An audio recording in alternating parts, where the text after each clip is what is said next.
kevés olyan kedvező helyszín van, nem csak Magyarországon, hanem nyugodtan mondhatom, hogy az egész világon, Kecskeméten az ötöse számára több különböző helyszínt kell biztosítani ehhez, és Kecskeméten ezt úgy lehet megtenni, hogy egymástól sétányi távolságra vannak ezek a helyszínek, amely mindegyik optimális arra a célra.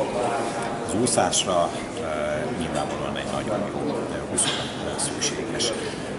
2012-ben jutott meg az az uszoda, amelyik akármilyen nemzetközi verseny lebonyolítására alkalmas. Persze. Ja, oda lesz? Ja, jó, oké.